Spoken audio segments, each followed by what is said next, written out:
പ്രിയപ്പെട്ടവരെ, ഇന്നത്തെ വായനകളെല്ലാം പ്രവൃത്തി ചെയ്തിരുന്നു, doing something. It's all about doing something. ആദ്യത്തെ വായനയിൽ യാക്കോബ് തന്റെ ഭാര്യമാരെ സ്വന്തമാക്കുന്നതിന് വേണ്ടി ജോലി ചെയ്യാം. സുവിശേഷത്തില് തന്റെ താലന്തുകളെ വർദ്ധിപ്പിക്കുകയോ വർദ്ധിപ്പിക്കാതിരിക്കുകയോ ചെയ്യുന്ന, ബിസിനസ് ചെയ്യുകയോ ചെയ്യാതിരിക്കുകയോ ചെയ്യുന്ന ആളുകളെ കുറിച്ച് ഈശോ പറയുന്നു. ഇന്നത്തെ ലേഖനത്തില് പൗലോസ് ശ്ലീഹ തെസ്സലോനിക്കക്കാരെ ഓർമ്മിപ്പിക്കുന്ന ഒരു കാര്യമാണ് വളരെ ശ്രദ്ധേയമായിട്ട് എനിക്ക് നിങ്ങളോട് ഷെയർ ചെയ്യാനുള്ളത്. എൻ്റെ ആദ്യത്തെ പാർട്ട്, നമ്മൾ വായിച്ചു കേട്ട ഫസ്റ്റ് പാർട്ടിൽ നിങ്ങളെല്ലാവരും ജോലി ചെയ്ത് ജീവിക്കണം എന്നുള്ളതാണ്. അത് ഓസ്ട്രേലിയ ജീവിക്കുന്ന നമുക്ക് ബാധകമല്ല. കാരണം ഇവിടെ ജോലി ചെയ്യാതെ ആർക്കും ജീവിക്കാൻ പറ്റില്ല.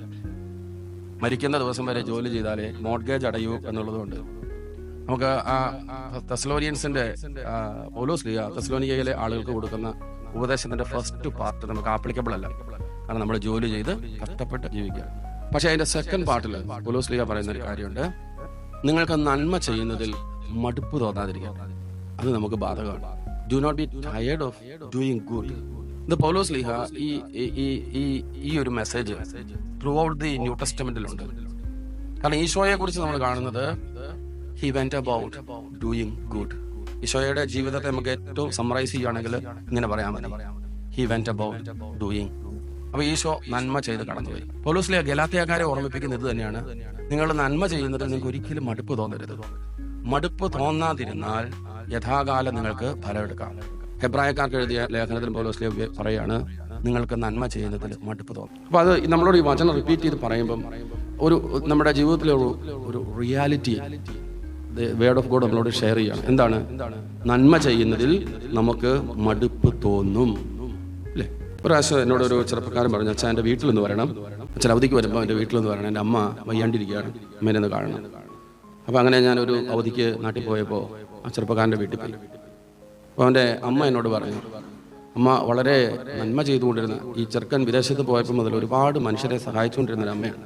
അപ്പോൾ അമ്മേനോട് പറയാം, അമ്മ കിടപ്പാണ്. അപ്പോൾ അമ്മേനോട് പറഞ്ഞു, അച്ഛാ ഞാൻ നന്മ ചെയ്തൊക്കെ നിർത്തി, ഐ സ്റ്റോപ്ഡ് ഡൂയിങ് ചാരിറ്റി. അപ്പോൾ ഞാൻ ചോദിച്ചു, എന്നാ പറ്റി?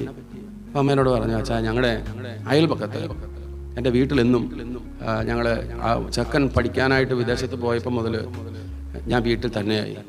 അപ്പോൾ എന്നെ എന്നും സഹായിക്കാൻ വന്നോണ്ടിരുന്ന അയൽപക്കത്തെ വീട്ടിലെ ആളാണ്. അപ്പോൾ അവിടെ 2 പെൺപിള്ളേരുണ്ട്. ആ 2 പെൺമക്കളെയും ഒരു +2 കഴിഞ്ഞപ്പോൾ അവരെ 2 പേരെയും പഠിക്കാനായിട്ട് എൻ്റെ ചെക്കൻ സഹായിച്ചു. മൂത്തയാളെ നഴ്സിംഗ് പഠിപ്പിച്ചു, അവൾ പുറത്തല്ല കേരളത്തിന് പുറത്ത് ജോലി ചെയ്തുകൊണ്ടിരിക്കുന്നു. രണ്ടാമത്തെ ആളുടെയും നഴ്സിങ്ങിന് പഠിക്കാനായിട്ട് പണം കൊടുത്തു, ആള് പഠിച്ചുകൊണ്ടിരിക്കുന്നു. അപ്പോൾ മൂത്തയാൾക്കൊരു കല്യാണാലോചന വന്നു. അപ്പോൾ കല്യാണാലോചന വന്നപ്പം ഈ ചേച്ചി വന്നിട്ട് എന്നോട് പറഞ്ഞു, എൻ്റെ കൊച്ചിനെ കെട്ടിക്കാനായിട്ട് സഹായിക്കണം. അപ്പോൾ എൻ്റെ ചെറുക്കൻ ഒരു വീട് മേടിച്ചിട്ടിരിക്കുമായിരുന്നു.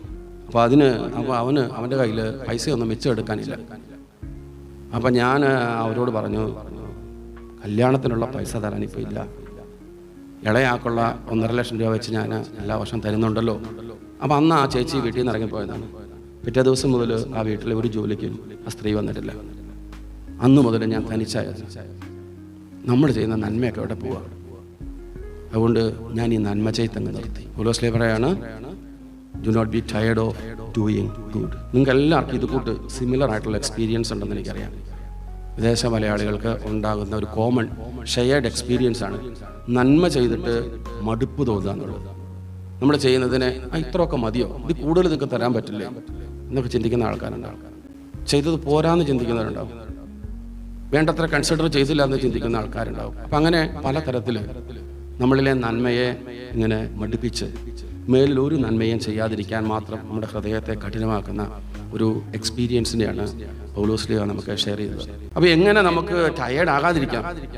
അതൊരു ചോദ്യമാണ്. ടയേർഡ് ആകരുത് എന്ന് പറയും, പക്ഷേ എങ്ങനെ ടയേർഡ് ആകാതിരിക്കാം? അപ്പം അതിന് വചനം നമുക്ക് തരുന്ന 2-3 ഉത്തരങ്ങളുണ്ട്. ഈ നല്ല പ്രവൃത്തി ചെയ്തു കഴിഞ്ഞാൽ അതിൻ്റെ പുറകിലൊരു മോട്ടീവുണ്ട്.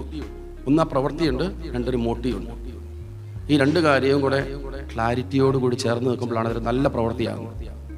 അപ്പം പൗലോസ് ശ്ലീഹ ഗലാത്യക്കാരോട് പറയുന്ന ഇതാണ്, നിങ്ങൾക്ക് മടുപ്പില്ലാതെ നിങ്ങൾ നല്ല പ്രവൃത്തി ചെയ്താൽ യഥാകാലം നിങ്ങൾക്ക് ഫലം ലഭിക്കും. In the right time, in the due time you can reap its fruits. നമ്മൾ ഉദ്ദേശിക്കുന്ന സമയത്ത് നമുക്ക് ഫലം കിട്ടണമെന്നില്ല, പക്ഷെ നമ്മൾ ഉദ്ദേശിക്കാത്ത സമയത്ത്, യഥാകാലം എന്ന് പറഞ്ഞാൽ റൈറ്റ് ടൈം ഓഫ് ഗോഡാണ്. ദൈവം ഉചിതമെന്ന് കരുതുന്ന ഒരു സമയത്ത് നമുക്ക് അതിൻ്റെ റിസൾട്ട് കിട്ടാൻ പറ്റും. അപ്പോൾ നമ്മൾ സഹായിച്ച ആൾ നമ്മളെ തിരിച്ച് സഹായിച്ചില്ല, നമ്മളോട് നന്മ കാണിച്ചില്ല എന്ന് വിചാരിച്ച് നിങ്ങൾ നിരാശപ്പെടേണ്ട. റൈറ്റ് ടൈമിൽ God will reward you. God will reward you. എബ്രായർക്ക് എഴുതിയ ലേഖനത്തിൽ പറയാണ്, നിങ്ങൾ ഒരിക്കലും നന്മ ചെയ്യുന്നതിൽ മടുപ്പ് തോന്നരുത്. നിങ്ങൾ നന്മ പ്രവർത്തികൾ ചെയ്താൽ അത് it's a sacrifice pleasing to God. എബ്രായർക്ക് എഴുതിയ ലേഖനം 13-ാം അധ്യായത്തിൽ. അപ്പോൾ നമ്മൾ ചെയ്യുന്ന നല്ല പ്രവൃത്തികൾ കുർബാനയാണെന്നാണ്. സാക്രിഫൈസ് എന്ന് പറഞ്ഞാൽ കുർബാന എന്നാണ്. നമ്മൾ മനസ്സ് മുറിഞ്ഞ് ഒരാളെ സഹായിക്കുമ്പോൾ, കൈ അയച്ച ഒരാളെ സഹായിക്കുമ്പോൾ അതൊരു കുർബാനയായി തീരുന്നു എന്നാണ് എബ്രായർക്കുള്ള ലേഖനം നമ്മളോട് പറയുന്നത്. അതൊരു സാക്രിഫൈസ് പ്ലീസിങ് ടു ഗോഡ്. നമ്മൾ നന്മ ചെയ്താൽ ദൈവത്തിന് ഇഷ്ടമുള്ള ഒരു ബലിയായിട്ട് അത് മാറും. സങ്കീർത്തനം 37-ാം സങ്കീർത്തനം പറയാണ്, trust in the Lord and do good. Trust in the Lord and do good. അപ്പോൾ നമ്മൾ സഹായിക്കുന്ന ആളെ അല്ല നമ്മൾ ട്രസ്റ്റ് ചെയ്യേണ്ടത്, ദൈവത്തെയാണ് ട്രസ്റ്റ് ചെയ്യേണ്ടത്. അതാണ് നമ്മുടെ മോട്ടീവിനെ കുറിച്ച് ഞാൻ ആദ്യം പറഞ്ഞത്. നമ്മുടെ മോട്ടീവ് ദൈവത്തിന് വേണ്ടിയിട്ടായിരിക്കണം. എല്ലാ നന്മ പ്രവർത്തികളുടെയും മോട്ടീവ് ദൈവമാണെങ്കിൽ നമുക്ക് മടുപ്പ് തോന്നുകയില്ല, പിന്നെയും നമ്മൾ നന്മ ചെയ്യും. അപ്പോൾ ഈ കർത്താവ് നമ്മളോട് തന്ന ഈ വചനം നമ്മളിന്ന് കേട്ടിട്ട് വെറുതെ നിങ്ങളുടെ വീട്ടിൽ പോകരുത്. എനിക്കറിയാം നിങ്ങൾ ഒത്തിരി പേര് നവംബർ എൻഡോടുകൂടി ഡിസംബറോടുകൂടി ജനുവരിയിൽ ഒക്കെ വീട്ടിലേക്ക് പോവുക, നാട്ടിൽ പോകുന്നുണ്ട്. അപ്പോൾ ഈ തവണ നാട്ടിൽ പോകുമ്പം ഒരു നല്ല പ്രവൃത്തി ചെയ്തിട്ട് വരാനായിട്ട് ശ്രദ്ധിക്കണം. ഈ ഡൂയിങ് ഗുഡ് ഒരുപാടുണ്ടായിട്ടൊന്നുമല്ല, ഒരു ഡൂയിങ് ഗുഡ്, ഒരു ആക്ട് ഓഫ് ഗുഡ് നമ്മൾ ചെയ്യണം. ഉള്ളതിൽ നിന്ന് ഒരു ആക്ട് ഓഫ് ഗുഡ് നമ്മൾ ചെയ്യണം. നിങ്ങൾക്ക് അതിനുള്ള ഏറ്റവും എളുപ്പമുള്ള വഴി നിങ്ങളുടെ വികാരിയച്ഛൻ ചെന്ന് കണ്ടിട്ട് പറഞ്ഞാൽ മതി, അച്ഛാ ഞാൻ ഇത്രയും കാര്യം അല്ലെ ഇത്രയും രൂപ ഒരു ആക്ട് ഓഫ് ചാരിറ്റിക്ക് വേണ്ടി ഞാൻ മാറ്റിവെക്കാൻ ആഗ്രഹിക്കുന്നു, ഞാൻ അച്ഛനെ ഏൽപ്പിക്കാം. ഈ ഇടവകയിലെ, നിങ്ങളുടെ സ്വന്തം ഇടവകയിലെ ഏറ്റവും ഡിസേർവിംഗ് ആയിട്ടുള്ള ആൾക്ക് അത് കൊടുത്ത് അയാളെ സഹായിച്ചേരെ എന്ന് പറയുന്നത് ഏറ്റവും ഡിസേർവിംഗ് ആയിട്ടുള്ള ഒരാളിലേക്ക് നിങ്ങളുടെ ആക്ട് ഓഫ് ചാരിറ്റി എത്താനായിട്ട് സഹായിക്കും. അപ്പോൾ അതുകൊണ്ട് ഈ പൗലോസ്ലീഹ ഇന്ന് നമ്മളെ വചനത്തിലൂടെ അനുസ്മരിപ്പിക്കുന്ന കാര്യം, നന്മ ചെയ്യുന്നതിൽ മടുപ്പ് തോന്നാതെ ഒരു നല്ല പ്രവൃത്തി ചെയ്യാനായിട്ട് ഈ അവധിക്കാലം കൂടി നിങ്ങളെ സഹായിക്കട്ടെ. പ്രത്യേകിച്ച് ഇതിനൊരു അർത്ഥമുണ്ട്. ഈ ഡു ഗുഡ് എന്ന് പറഞ്ഞാൽ അതിൻ്റെ ഡെഫിനിഷൻ വളരെ ഡിഫറൻ്റ് ആണ് നമ്മുടെ കുട്ടികൾക്ക്. നിങ്ങൾ ചോദിച്ചു നോക്കാം അവരോട്, what you mean by doing good? വിന്നീസിൽ 1 മണിക്കൂർ പോയി വോളണ്ടിയർ ചെയ്യുന്നതോ, അല്ലെങ്കിൽ ഈ എന്തെങ്കിലും സ്കൂളിലോ യൂണിവേഴ്സിറ്റിയിലോ എന്തെങ്കിലും സെയിൽ വെക്കുമ്പോൾ പലസ്തീനിലുള്ള ആളുകളെ സഹായിക്കാൻ വേണ്ടി $2 കൂപ്പൺ എടുക്കുന്നതൊക്കെയാണ് ഡൂയിങ് ഗുഡായിട്ട് ഇവർ കരുതുന്നത്. അത്രയേ ഉള്ളൂ ഡൂയിങ് ഗുഡിൻ്റെ ഡെഫിനിഷൻ. അതല്ല ഡൂയിങ് ഗുഡ്. കഷ്ടപ്പാടുകളിലൂടെ ജീവിച്ചു വന്ന മുതിർന്നവരായ നിങ്ങൾക്ക് എല്ലാവർക്കും അറിയാം എന്താണ് ഡൂയിങ് ഗുഡിൻ്റെ അർത്ഥം. അപ്പോൾ നമ്മുടെ മക്കൾക്ക് അനുഭവപ്പെടാനും കൂടി ഇത് കാരണമാകും. അപ്പോൾ ഈ അവധിക്കാലം നിങ്ങൾ ഉറപ്പായിട്ടും കർത്താവിൻ്റെ ഈ വചനം നിങ്ങളെ കൊണ്ട് പറ്റുന്ന റേഞ്ചിൽ, പറ്റുന്നതുപോലെ, അത്ര മതി, പറ്റുന്നതുപോലെ ഒരു നന്മ പ്രവൃത്തി ചെയ്യാനായിട്ട് ഉപയോഗപ്പെടുത്തണം എന്ന് ഓർമ്മിപ്പിക്കുന്നു. പിതാവിൻ്റെയും പുത്രൻ്റെയും പരിശുദ്ധാത്മാവിൻ്റെയും നാമത്തിൽ ആമേൻ.